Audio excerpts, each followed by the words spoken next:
बड़ा अच्छा दृष्टांत याद आ गया। दो मित्र थे, एक था आस्तिक, एक था नास्तिक। एक था आस्तिक, समझते हो, भगवान में आस्था रखने वाला, भगवत प्रेमी, और नास्तिक भगवान को नहीं मानने वाला, भगवान है ही नहीं। मगर दोनों मित्र थे।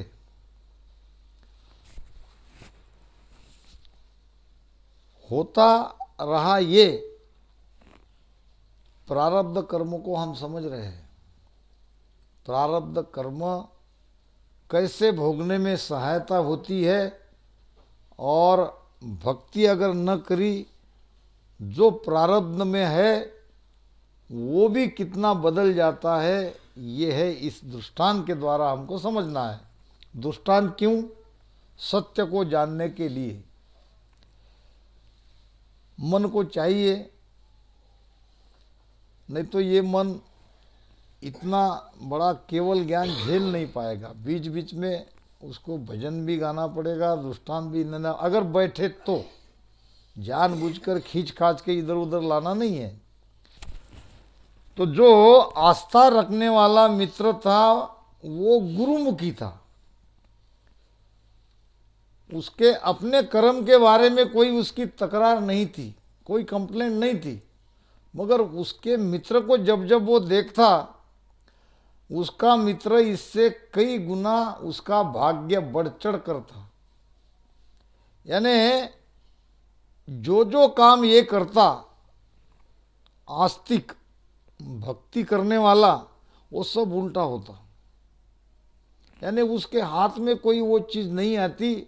इसके बदले जो नास्तिक है, जिसने कभी भगवान का नाम नहीं लिया, उसको सब ऐशो आराम मिल ही जाते थे। इसके लिए इसको कड़ी मेहनत करनी पड़ती और उसको सहज में मिलता।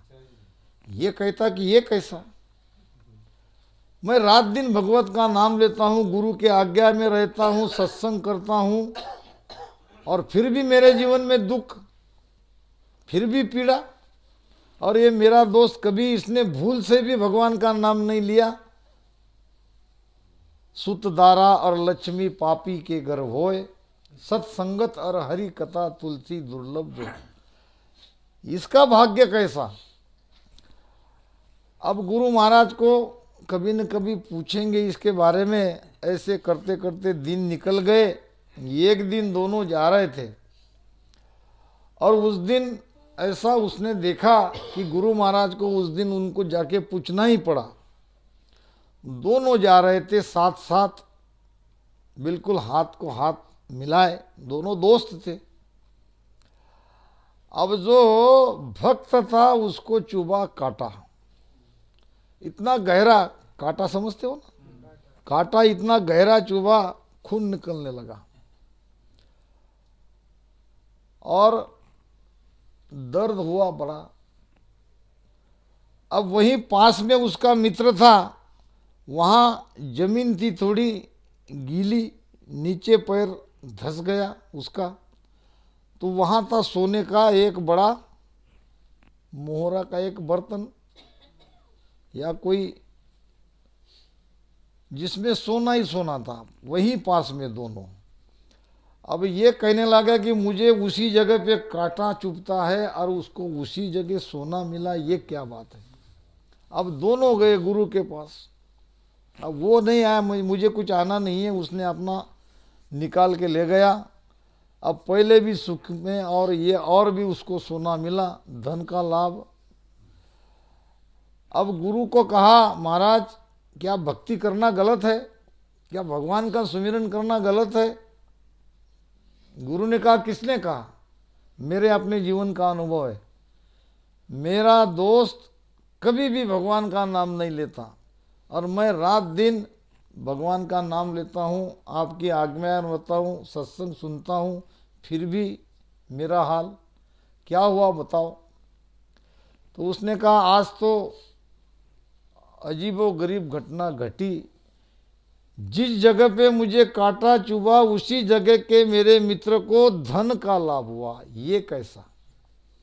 अब गुरु अंतर्यामी थे। गुरु ने कहा, बेटा विश्वास करोगे।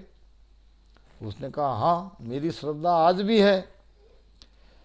जहां तुम्हें कांटा चुभा है वहां तुम्हें और बड़े हथियार से बहुत ही गहरा घाव होना था, मगर तुम नित्यनेम से सत्संग में आते हो, गुरु की आज्ञा में रहते हो, परमात्मा का नाम सुमिरन करते हो, तो इतनी बड़ी सारी मुसीबत एक कांटे से टल गई।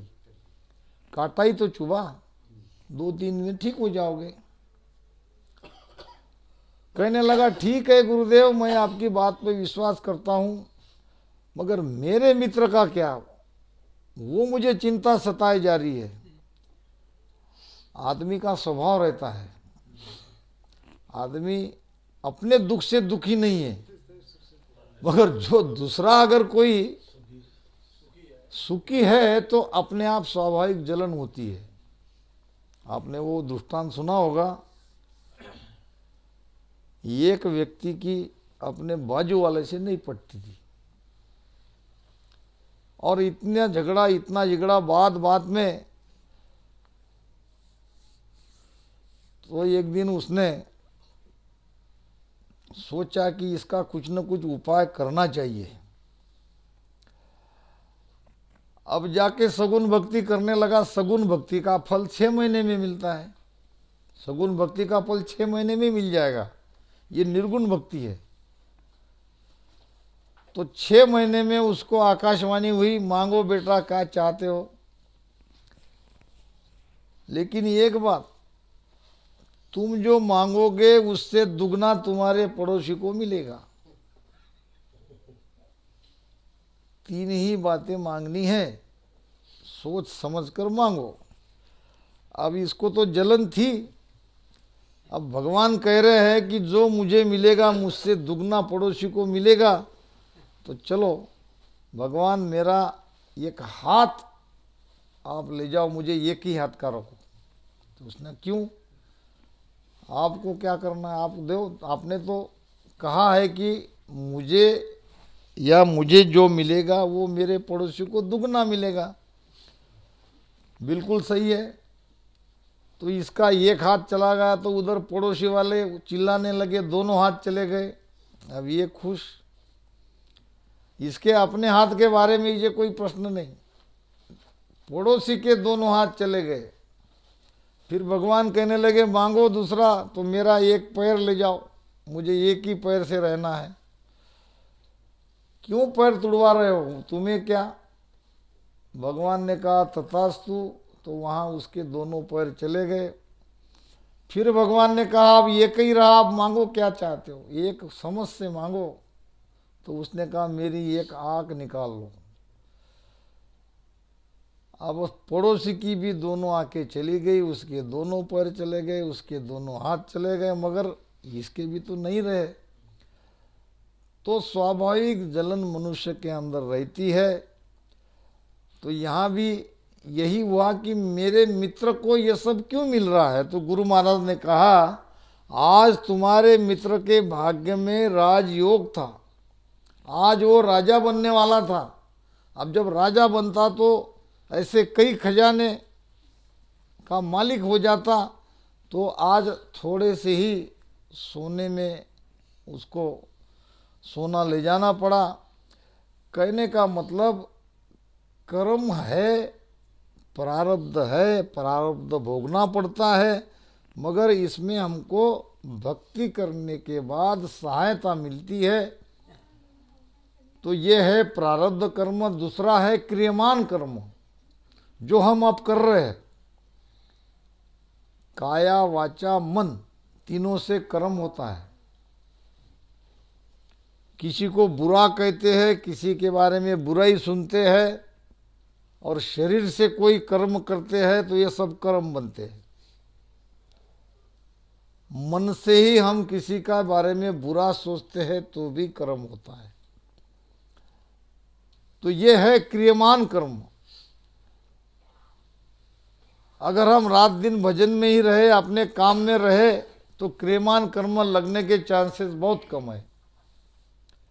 क्रियमान कर्म न करने से टाल सकते हैं, प्रारब्ध कर्म भोगने से मिटते हैं। अब संचित के लिए भजन है। ये जो हम राम राम भजन कर रहे हैं ये संचित के लिए कर रहे हैं। संचित का और ये तीनों कर्म का हमसे संबंध कैसा है? संचित की एक गठड़ी है, मान लो कि वो संचय किया हुआ कर्म हमारा ज्यों का तो जमा है, उसमें से केवल हम 100 साल का प्रारब्ध लाए, बाकी संचित कर्म हमारे ज्यों के त्यों वहीं पड़ा है। अब संचित में से प्रारब्ध लाए और प्रारब्ध भुगतते भुगतते हम क्रियमान कर्म कर रहे हैं, ये क्रियमान कर्म जाएगा संचित में। यानी संचित कर्म कभी खत्म नहीं होगा, प्रारब्ध भुगतते जाएंगे, प्रारब्ध भुगतते भुगतते क्रियमान कर्म करेंगे और ये क्रियमान वापस जाएगा संचित में। इस प्रकार से ये कर्म का चक्कर हमारा चलता ही रहता है। तो 14 तीनों लोक ये कर्मा बस सारा, 3 लोक 14 भवन में ये कर्म के ही आधार से ये जीव रहता है। तो महाराज कहते हैं 3 लोक में भुगते सोई और शुभ सो कर्म अशुभ संग होई। ये 3 लोक में शुभ अशुभ कर्म ये जीव भुगतता है। और हमारा भक्ति का उद्देश्य है कि हम दोबारा हमारा जन्म ना हो, दोबारा हम जन्म ही नहीं। अब जन्म क्यों लेते हैं? जन्म लेते हैं इच्छा के कारण, और इच्छा के कारण जन्म लेने के बाद कर्म होते हैं, शेष कर्म बाकी रहा तो उसके लिए वापस आना पड़ता है। बोहो परकार करे नर कोई, कर्म भजन बिन गले न लोई। कितने भी उपाय करके देख लो, कर्म भजन के बिना गलेंगे नहीं। कर्म को गालना है, कर्म को मिटाना है, कर्म को काटना है तो भजन करो। और सारे उपाय कर्म बनने के हैं, और ये सांसों सांस में प्रेम से राम राम कर्म काटने का है। सोगी मेल द्रव्य को गाले, अंतर भजन कर्म सब जाले। सोगी कहते हैं वो सुनार सोने को गलाते हैं। अब सोने को गलाने के लिए 2400 डिग्री सेल्सियस तापमान चाहिए तब गलता है, मगर उसमें थोड़ी सी सुहागी डाल दिए तो सोना तुरंत गल जाता है। सोगी मेल द्रव्य को गाले, इस प्रकार ये नाम, ये निज नाम, ये नियंचर, अब ये नियंचर जगेगा राम नाम के रटन से ही, ये सुहागी है, ये लेते ही हमारे कर्म गल जाएंगे। सोगी मेल द्रव्य को गाले और अंतर भजन कर्म सब जाले। एक बाहर का भजन, एक भीतर का भजन। बाहर का भजन क्या? राम राम राम राम राम राम राम राम राम राम राम राम राम कर रहे हैं, राम नाम तो ले रहे हैं। इसी को अगर दोनों श्वास में लेते हो,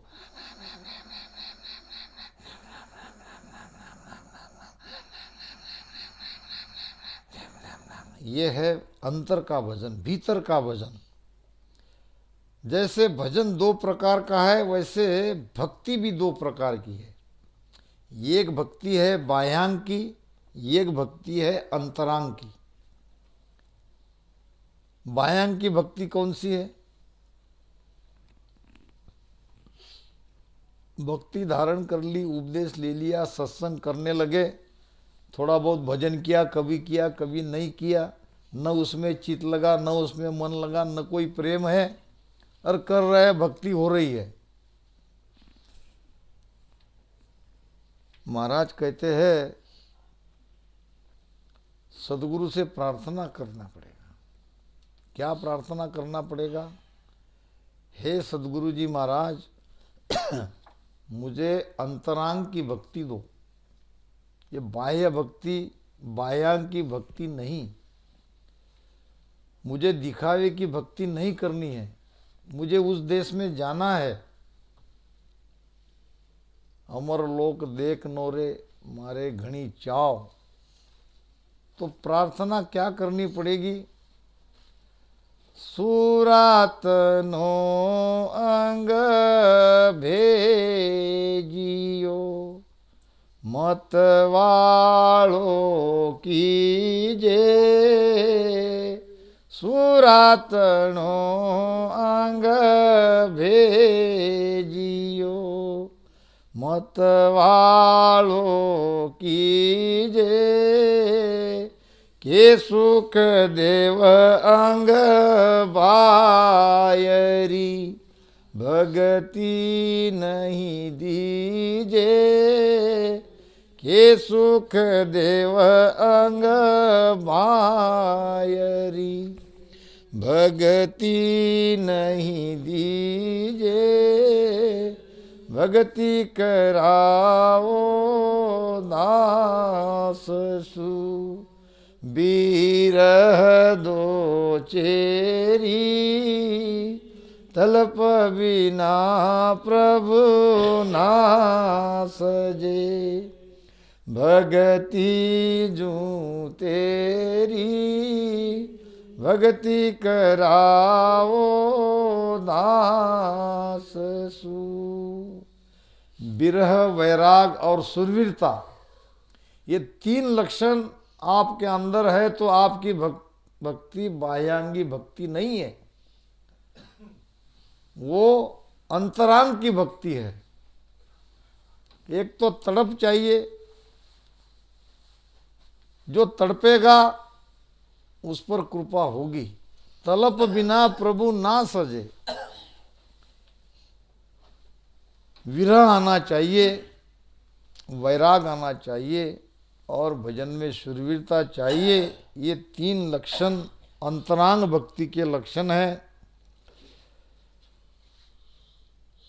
ट्रेन में एक डिब्बे में एक संत और एक सेठ जी, साहूकार, क्या कहते उसको आप? सेठ जी कहते क्या? सेठ। एक बड़ा सेठ बड़ा सा सूटकेस लेके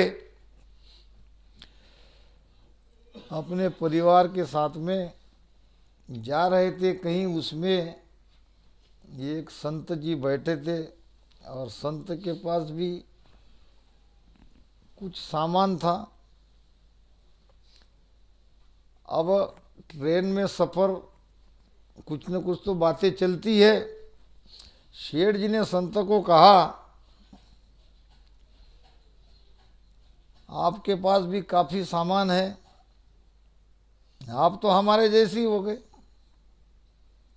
केवल भेष ही आपने पहना है, बाकी सामान तो आपके पास भी सब है और मेरे पास भी है, तो आप में हम में क्या फर्क? आपकी की बैग भरी है, मेरी भी बैग भरी है।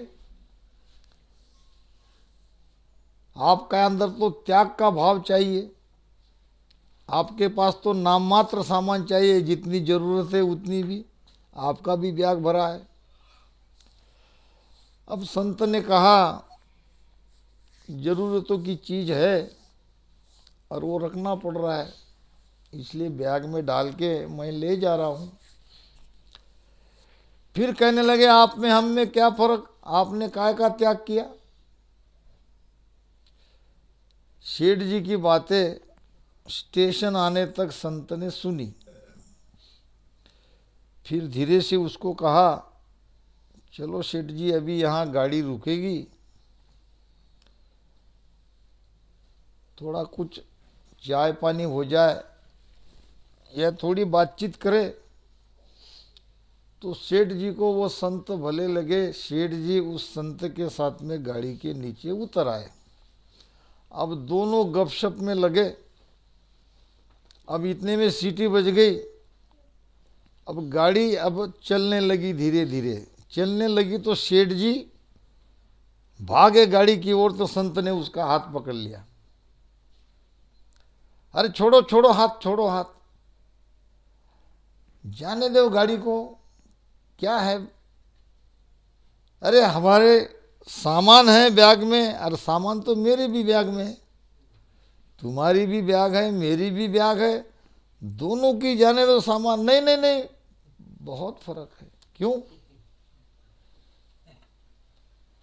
एक संत में और एक गृहस्थी में यही फर्क है। जिसके अंदर चाहना है वो अपनी प्रिय वस्तु दूर होते ही उसके लिए तड़पेगा। अब बैग में कुछ सामान थे, बहुमूल्य थे, तो सेठ जी चिल्ला रहा था मेरी बैग मेरी बैग। और संत की बैग गई, मगर संत के अंदर कोई भाव नहीं था, क्योंकि उसमें अंदर मेरापन का भाव ही नहीं था। कहने का मतलब सच्चे त्याग से, सच्चा त्याग अगर आ गया तो भौतिक सुखों की लालसा अपने आप मिट जाती है। तो ये वैराग चाहिए और विरह चाहिए और शूरवीरता चाहिए, तभी अपनी भक्ति होगी अंतरांग की। महाराज कहते हैं भजन भी दो प्रकार का है, एक सांसों सांस में भीतर का अंतर का भजन, और एक केवल बैखरी वाणी से राम राम करते हुए बाहर का भजन। बाहर के भजन से कर्म नहीं गलेंगे, अंतर भजन कर्म सब जाले, भीतर का सांसों सांस का भजन सारे कर्मों को जलाएगा। महाराज कहते हैं घर में लाए लगे जब सोई, डोरी रसी रहे नहीं कोई। बहुत अच्छी बात महाराज कह रहे। अब मान लो कि आग दूर जंगल में लगी है और हम यही कहेंगे कि भाई हमारा घर जल जाएगा, हमारा घर जल जाएगा, निकालो सामान निकालो सामान। अब बाहर की आग से आपका घर कैसे जलेगा? इसी तरह से बाहर के उपाय से हमारे कर्म नहीं गलेंगे। कोई भी भक्ति कर लो भजन के अलावा, ये कर्म काटने वाली भक्तियां नहीं है, फल देने वाली भक्ति जरूर है। फल पावे पदवी मिले गर्भ न छूटे कोई। जब वो आग हमारे घर में लगेगी तो बड़ी से बड़ी क्या छोटी से छोटी वस्तु भी पूरी जलकर खाक हो जाएगी। घर में लाए लगे जब सोई और डोरा रसी रहे नहीं कोई। घर में लाए लगने का मतलब है सांसों सांस में राम राम करना। जब भीतर ऐसा दोनों श्वास में आप राम राम राम राम राम राम प्रेम से, विरह से और तड़प से करोगे तो सारे कर्म गल जाएंगे। जैसे आग घर में लगने पर छोटी से छोटी रस्सी जैसी वस्तु भी जलकर खाक होती है। बन तू देत बन दू देत ताव कोई जाई, घर को तावन पहुँचे आई। ताव कहते हैं आँच को, आग की आँच लगती है ना, तो बाहर अगर आग लगे तो उसकी आँच घर में रहने वाले को नहीं लग सकती। आग लगानी है तो अपने घर में लगाओ। जो घर जाले आपनो चलो हमारे साथ, कबीर खड़ा बाजार में लियो पलीतो हाथ। आग जलाने का वो पलीता कहते हैं, और कबीर साहब कहते हैं कि मैं वो पलीता लेके बाजार में खड़ा हूँ। अब जे घर जालो आपने, जिसको अपने घर को जलाना है, आओ हमारे साथ। अब घर को जलाना यानी भीतर में, भीतर के काम क्रोध लोभ मोह अहंकार को जलाना है, भीतर के शत्रु को जलाना है, भीतर के कर्म को जलाना है। कर्म को जलाना है तो आग भीतर में लगाओ। बाहिर क्रिया कर मन धूजे, हाथा किलो मोरचा झूंझे। बाहिर क्रिया कर्म न दूजे, बाहर की क्रिया से, बाहर के उपाय से, बाहर के कर्म कांड से ये कर्म नहीं कटते। मगर मजे की बात यह है, लोगों को ये बड़ी अच्छी तरह से भाते हैं। हमको कहते इसमें कुछ नहीं, ना देवल देव बीद न राखी, निराधार प्रेम तुम भाकी। न कोई देव है न कोई देवता है। अब ये निराधार प्रेम की बात आप कहते हो। करणी कर्म उपासना, सबके मन भावे। निराकार करतार को, मिलनो सब चावे। कुछ न कुछ किए तो लोगों तो ठीक लगता है। जैसे हमारे महाराज जी ने देखा आज हमने, उनका भाव कुछ नहीं है, उनको कोई इससे मतलब नहीं है, मगर कुछ न कुछ किए तो ठीक लगता है तो थोड़ा बहुत कर लेते हैं। उसमें केवल इतना ही कि उनको कुछ न कुछ जुड़ जाए, आ जाए राम राम भजन के, उद्देश्य अच्छा है। तो करनी कर्म उपासना कर्मकांड कुछ भी किए तो लोगों को ठीक लगता है, अच्छा लगता है, भक्ति हो रही है। कुछ न कुछ उपाय बता रहे हैं।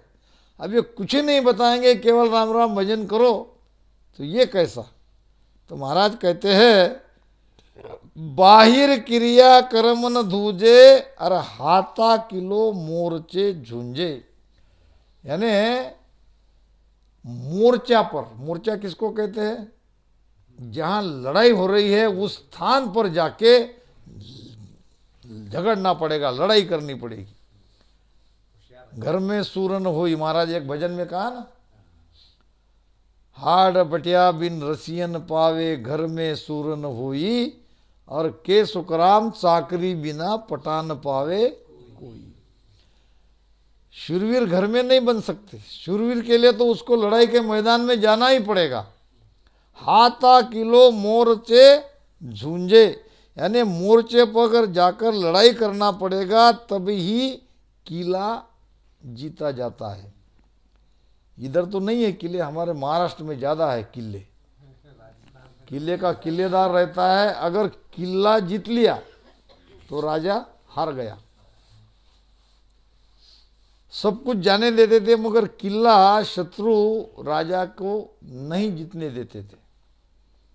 तो किले को जीतना है तो मोर्चे पर जाके युद्ध करो। अब मोर्चा कहाँ है, ये भीतर। किसको जीतना है, शत्रु को। शत्रु कौन है, मन। मन ही तो हमारा शत्रु है। तेरा बैरी कोई नहीं, तेरा बैरी मन। मन को जीतना है तो बाहर के उपाय से मन नहीं जीता जाएगा। कुछ भी करो, बाहर की कुछ भी क्रिया कर लो, मन को जीतना है तो मोर्चे पर जाके उसको अंदर से उसको देखो वो कहाँ है। अब यहाँ तो वो डरने लगेगा, सांसों सांस में राम राम करने से मन धुजने लगेगा। देखो डरता कि नहीं। महाराज ने भी कहा है, सिमरत मैं तेरा शरणा लिया, ओ सिमरत मैं तेरा शरणा लिया। ज्ञान सुन्यो है गुराजी रामुख, ज्ञान सुन्यो है गुराजी रामुख सु, तब मेरा मन बिया, हो सिमरत मैं तेरा शरणा लिया, हो सिमरत मैं तेरा शरणा लिया। क्या कहते महाराज? सिमरत मैं तेरा शरणा लिया, ज्ञान सुनो है गुरा जीरा मुख सु। कौन सा ज्ञान सुना? गुरु मुख से केवल राम शब्द का रटन का आदेश हुआ। गुरु ने इतना ही कहा, माथे पे हाथ रखा, शरण में लेके कहा कि बेटा राम राम रटन करो। इतना आदेश होते ही जब हम रटन करने लग जाते हैं तो मन धूजने लगता है, मन डरने लगता है। बिया नाम डरा।